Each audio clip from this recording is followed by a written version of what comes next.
Let's talk about some more parts of personal development. Here's the first one. Physical. The physical side. Got to take care of yourself. Do not neglect to take care of yourself. Good phraseology used in the Bible, in my amateur way, but let me put it to you best I can. Here's what it says. Treat your body like a temple. That's a good phrase, good suggestion. A temple meaning something you take extremely good care of. A temple, that's a good phrase. Treat your body like a temple, not a woodshed. A temple, a temple. Take good care. It's the only place you've got to live currently. The temple.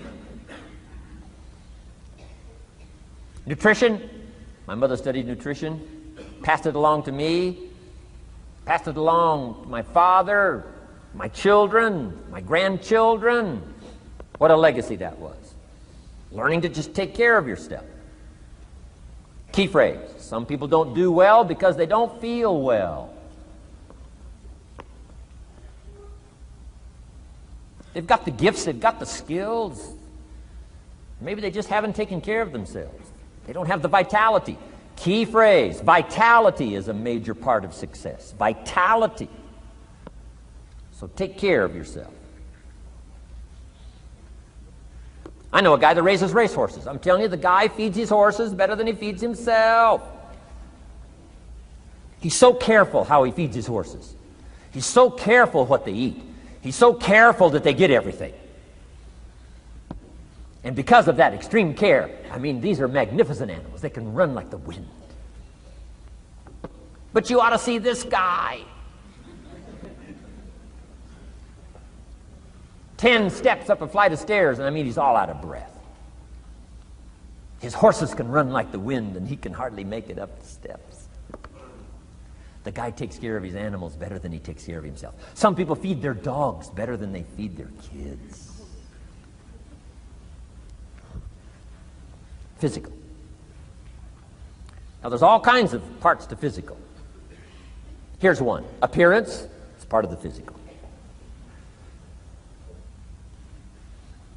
Never have a second chance to make a first impression. The physical side. And here's some of the best advice on appearance I can give you. It comes from ancient script again. It says, God looks on the inside, people look on the outside. Isn't that good information? Now you say, well, people shouldn't judge you by how you look. Well, let me give you a clue. They do. They do. You can't deal in these shoulds and shouldn'ts. You'll be tipped over the rest of your life. Now, of course, when people get to know you, they'll judge you by more than what they see. But at first, they're going to take a look.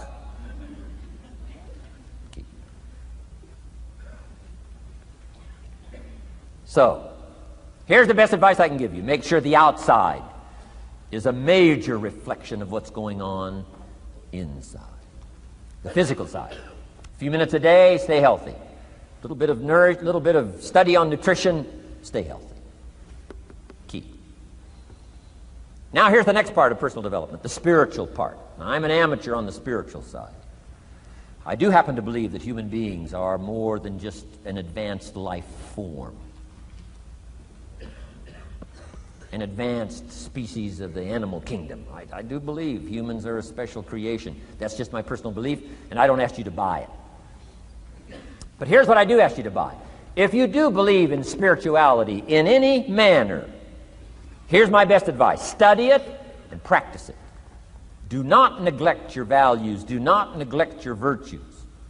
If you do believe in spirituality, my advice is study it and practice it. Don't let it go unstudied. Don't let it go unnourished, if you do believe. That's my best advice on the spiritual side.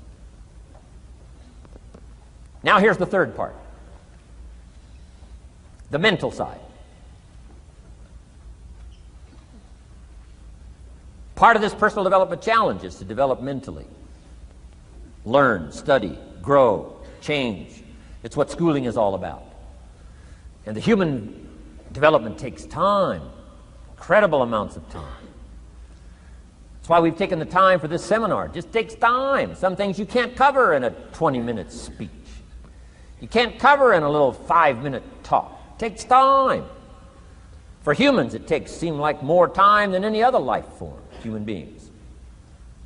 The little wildebeest in Africa. Guess how much time it's got as soon as it's born to be able to run with the pack so it doesn't get eaten by the lions? Guess how much time it's got? A few minutes. As soon as the little wildebeest is born, tries to stand up, falls down. Its mother nudges it, gets it to stand back up, falls back down. Finally, on little shaky legs, it tries to nurse. Mother pushes it away. She moves away, so it can't nurse. Why? You can't nurse now. You've got to develop some strength now. The lions. Falls down, gets back up, tries to nurse. Mother pushes it away. No. You got to get these legs strong. How much time have we got? Not much time. Mama wildebeest says, not much time. Not hours, not days, minutes. Wow. But the human baby, wow. After 16 years, we're not sure. Right? Unbelievable amount of time it takes. So it does take time for personal development. It does take time for spiritual development, physical development. But here's also what takes time, and that's your mental development. Feeding the mind. Nourishing the mind. Some people read so little, they got rickets of the mind. They couldn't give you a good, strong argument as to their own personal beliefs. Here's one of the challenges we've got as parents, and that is to get our kids ready to debate the major life issues of the 90s. They've got to get ready to debate. We've spent this last couple of decades debating communism. Communism taught capital belongs in the hands of the state. We've been teaching, no, capital belongs in the hands of the people. Communism taught people are too dumb and stupid to know what to do with capital. You've got to take capital away from all the dumb, stupid people and give it to the all-knowing, all-wise state. And let the state run everything and let the people meekly show up for their work assignment. All glory to the state, communism taught. Kid says, well, is that right? No, all glory to the people. Let the state be the servant of its people, not the people be the servant of the state. I'm telling you, you've got to be able to pick up those ideologies. You've got to be able to pick up the philosophy. And here's the next part. You've got to be able to defend it. If you can't defend your virtues and if you can't defend your values, I'm telling you, even in the 90s, you'll fall prey to philosophies that are not in your best interest. And we've got to help our teenagers, we've got to help our kids especially to be able to debate the major life issues, the political issues and the social issues and the religious issues and the spiritual issues and the nutritional issues and the economic issues and all of the rest of the issues that are valuable for us to build the kind of equities we want. You got to get yourself ready. And one of the ways you got to get ready is not just physical and not just spiritual. You got to get ready mentally. And this is where Shof went to work on me, to be ready mentally, to develop the philosophy and also be able to defend your virtues and your values. Let's go through it. You need a good library. Shof got me started on my library. Here's one of the books he recommended. Think and Grow Rich by Napoleon Hill. Think and Grow Rich. Shof said to me, doesn't that book and title intrigue you? Think and Grow Rich.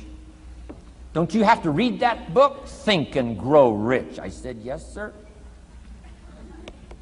By Napoleon Hill. I went and found that book in a used bookstore. That's where I had to start. In a used bookstore. I paid less than 50 cents for it. I've still got it. It's one of the rare hardback covers. Think and Grow Rich by Napoleon Hill. Wow, Shof was right. Get a library started. It'll change your life. Any home over $200,000 has got a library. Why do you suppose that is? Wouldn't that make you curious? How come every home over $200,000 has got a Library. Does that tell you something? Does that educate you at all? You say, well, I can't afford a $200,000 home. It doesn't matter what size home. Take your present apartment, clean out a closet, call it your library, and start acting intelligent. And start this process like I did. Start developing a library. Here's what your library needs to show: that you're a serious student of health and life, spirituality, culture, uniqueness, sophistication, economics, prosperity, productivity, sales, management, skills, values of all kinds. Let your library show you're a serious student. Don't be casual in learning. Don't be lazy in learning. Information is the key. Okay. Learning is the beginning of wealth. Learning is the beginning of health. Learning is the beginning of prosperity. Learning is the beginning of democracy, the beginning of freedom. All values, all virtues start with the learning process. So don't be lazy in learning. Don't be lazy in gathering the library that will teach you and instruct you. And I got that book, Think and Grow Rich. Some of the ideas in that book inspired me no end, helped me to change my life. Now, it's got some weird stuff in it. You know, it's got some weird stuff. Napoleon was weird, so you gotta separate out a little of this weird stuff. But you can do that. You can separate out the weird stuff, okay? Unless you're weird, just do the weird stuff. Anyway, remember, don't be a follower, be a student. That's the key to all books. Don't be a follower, be a student. Okay. Another book he recommended. Help Me Become Financially Independent. We're going to cover that before we finish this afternoon. The book was entitled The Richest Man in Babylon. The Richest Man in Babylon by George Clason, C-L-A-S-O-N. This little book, The Richest Man in Babylon, I use it as a textbook teaching teenagers how to be rich by 40, living in America. 35 if you're extra bright. Much sooner if you find a unique opportunity. I got rich by the time I was 31, didn't wait till 35. If you find a unique opportunity. So we'll get into that after we come back from our next break. Richest Man in Babylon. Get your library started. Here are some key sections to put in your library called mental food. In fact, we call it food for thought. It's so important to nourish the mind, not just the body, but nourish the mind. Key phrase. Now it needs to be well balanced. You can't live on mental candy. Somebody says, well, I just read this positive stuff. That's too second grade. You've got to get out of second grade. You can't just be inspired. You've got to be taught. You can't just be inspired. You've got to be educated. Key. Here's a good book. It's called How to Read a Book. Good title. How to Read a Book by Mortimer Adler. In this book, How to Read a Book, Mortimer, you know, is the chief editor of the new Encyclopedia Britannica. A good set of books, right, to have in your library. The Encyclopedia Britannica, chief editor, Mortimer Adler. He's in his 80s. He's still active, still writing books. I've got several of his books. The 6 Great Ideas, a lot of books. Mortimer Adler. But he wrote this book, How to Read a Book. Now, in this book, How to Read a Book, not only does he give you some good suggestions on how to get the most out of a book.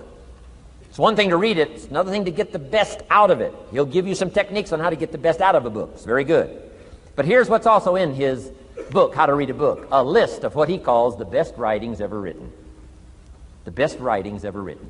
I've used it as a centerpiece for my library.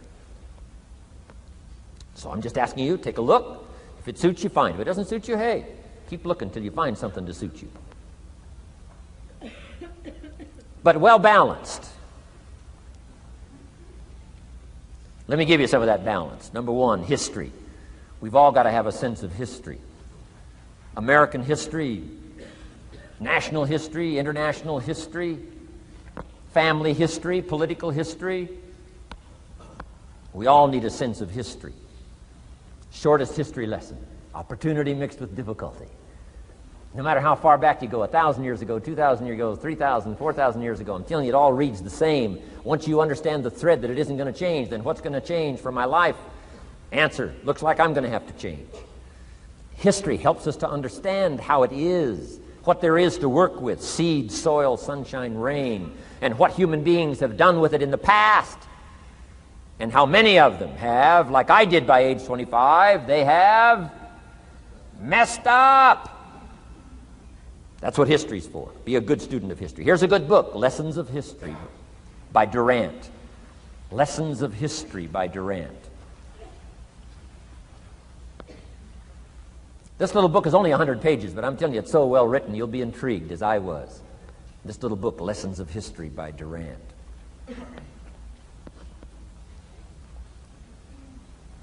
Next is philosophy. Durant also wrote a good book on philosophy. The Story of Philosophy. It's got a good rundown of the key philosophers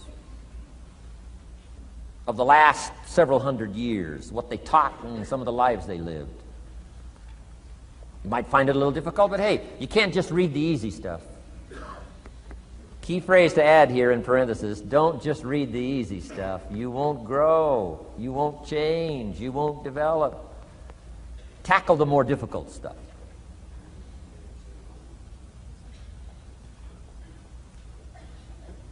Next, novels. Novels are good. Sometimes an intriguing story keeps our attention so that the author can weave in the philosophy he or she is trying to get across. Ayn Rand was probably better at that than anybody else I could possibly think of. Atlas Shrugged, some of those towering novels. The novel kept us intrigued, but guess what she was doing all the time? Feeding us her philosophy, feeding us her philosophy. Now, whether you agreed with her philosophy or not, you had to admit she was really good at getting it out there, weaving it through the story, in the dialogue and in the speeches and in the text. Fabulous. Novels. Novels are good. Now, here's a little personal advice. Skip the trash. I mean, you know.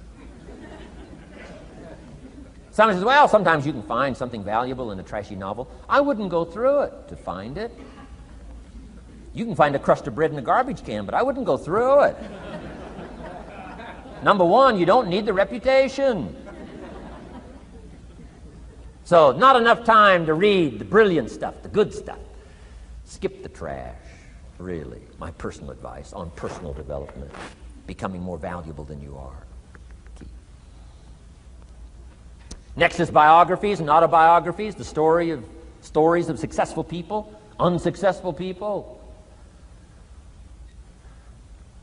There's some dramatic stuff, right? Over the last 100 years, it's been written, biographies and autobiographies. Here's one of the best, the Bible. The Bible is a unique book because it's got a list of human stories on one side of the ledger, another list of human stories on the other side of the ledger. One's called examples, and the other's called warnings. And here's what we've got to have on biographies and autobiographies, both warnings and examples. In the Bible, the examples. The Bible says, look at these people's lives, follow them. Follow their philosophy, follow their advice. Then we got the warnings, right? Don't do what these people did. They messed up their life and threw their life away. Vitally important, both sides of the scenario.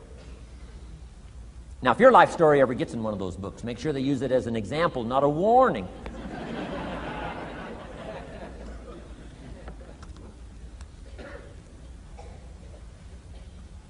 Also, we need balance, both sides, balance, good and evil. Biographies, autobiographies.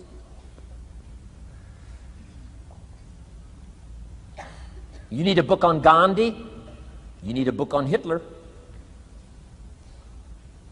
One to illustrate how high a human being can go, and the other one to illustrate what? How low and despicable a human being can become. We need both sides of the scenario. Next, accounting. Got to have a little, at least primary view of accounting. Kids have got to start learning the difference between a debit and a credit.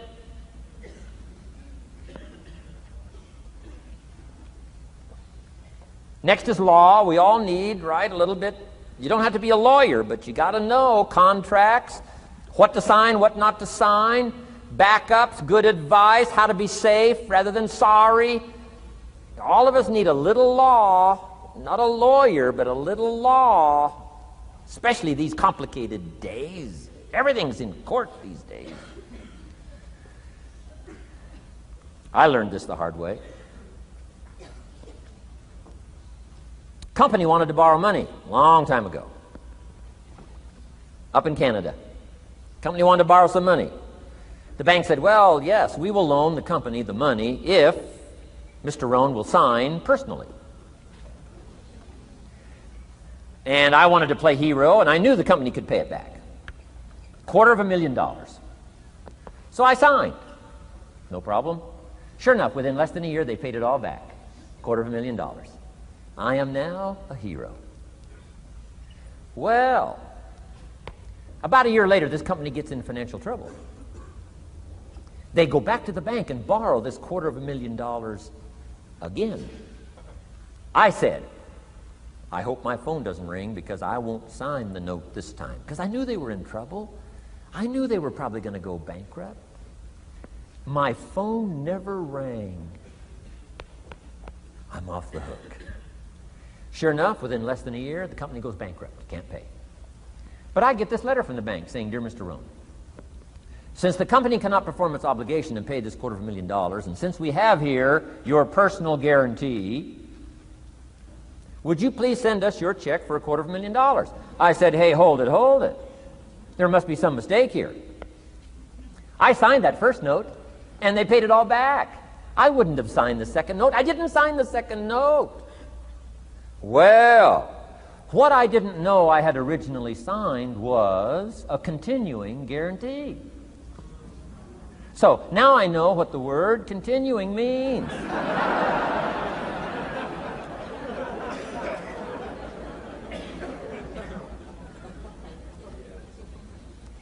I'm asking you to study a little law, know what to sign, know how to defend yourself, right? Say, hey, we'll get back. Don't sign too quickly. I mean, there's all kinds of things here. Be a student. Don't be lazy in learning. How to defend as well as nourish. How to grow as well as take care of your enemies. You got to learn. Let your library indicate that you're a serious student about personal relationships with your family, gifts and skills, economics, and all the rest. Here's the next one. Economics. We're going to study that when we come back from our break. Economics. We're going to cover, especially for the kids today, how to become financially independent. We're going to let the adults listen.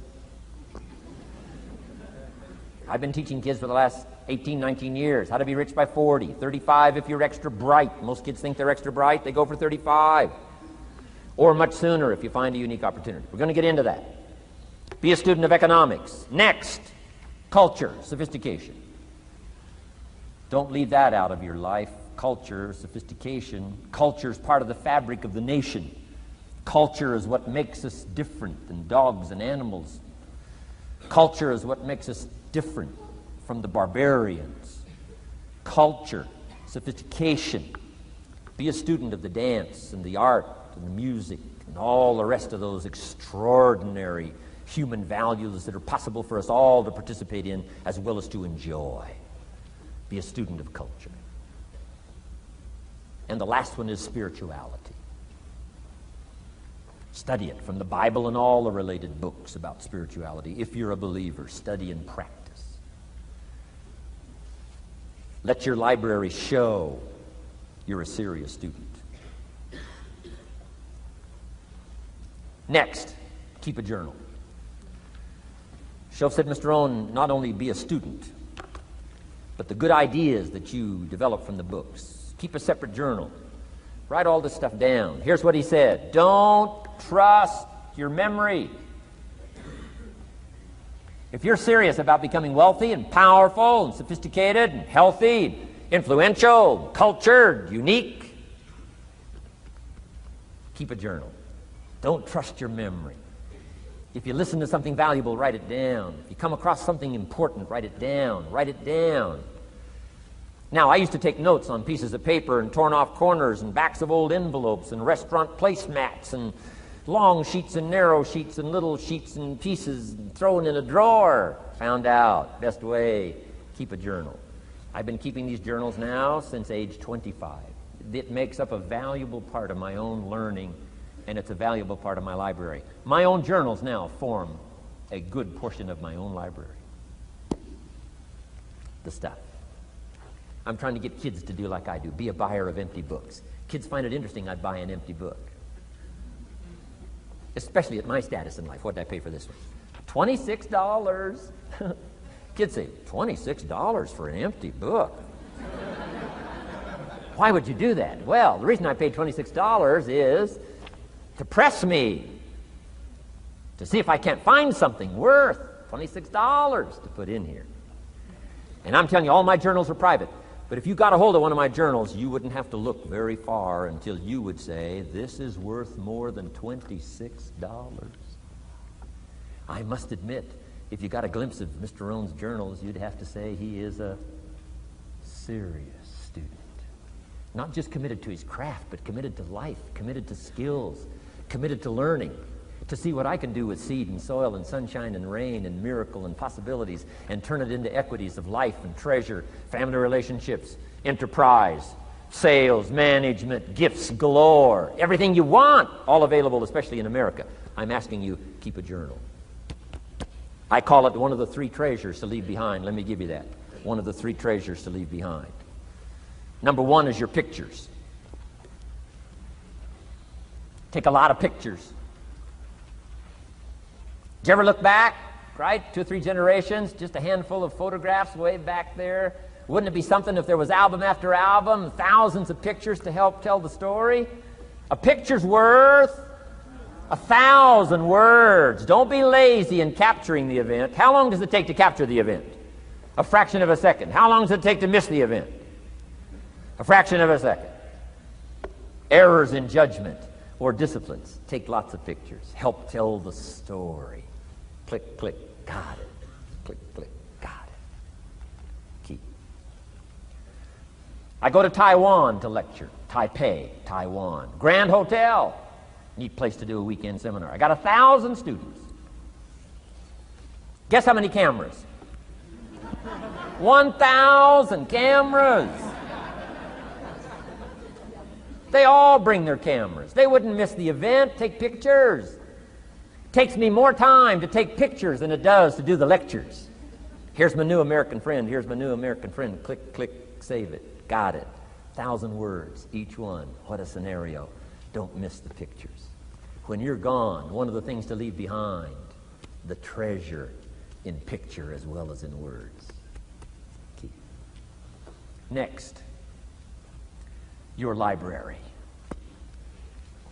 The library that you gathered, that taught you, that instructed you, that helped you to defend your ideals, that helped you to develop a philosophy, that helped you to become wealthy and powerful and healthy and sophisticated and unique. The library that helped you conquer some disease, the library that helped you to conquer poverty, the library that caused you to walk away from the ghetto, the library, the books that instructed you, fed your mind and fed your soul. Leave your library behind. One of the greatest gifts you can leave behind is your library. Stepping stones out of the darkness into the light. Your library. So leave your books behind. Your books will be more valuable than your couch. Your books, your books, your books. And third is your journals. The ideas that you picked up. The notes you took at seminars like this. Wherever you found an occasion to gather something valuable and put it in here so you could go back over it and go back over it. Repetition is the mother of skill. Read it one more time. Learn it one more time. See if you can digest it one more time. Let it coach you one more time. Let it teach you one more time. Let it inspire you one more time. Words are inspirational. The lyrics of a song. And not just read it once. That's why we put our stuff on cassettes so you can go through it again and again and again. If you hear a beautiful song that does something to you, you don't say, well, that's enough. Don't need to hear that again. No. Wouldn't you want to hear it again, hear it again, hear it again? Let it instruct you. Let it feed you. Let it teach you. Take you on wings of emotional journeys. Wouldn't you want to do that again? The answer is yes. That's what's so important. And here's what's important, one of the things to leave behind, that's your journals. All the stuff you took the meticulous time to gather. One of the greatest proofs that you're a serious student. Taking pictures, that's pretty easy. Buying a book at a bookstore, that's pretty easy. Here's one that's a little more challenging. Be student enough of your own life and your own future and your own destiny. Be student enough to take the time to keep the notes and keep the journal. You'll be so glad you did. What a treasure to leave behind when you go. Your journals. Wow.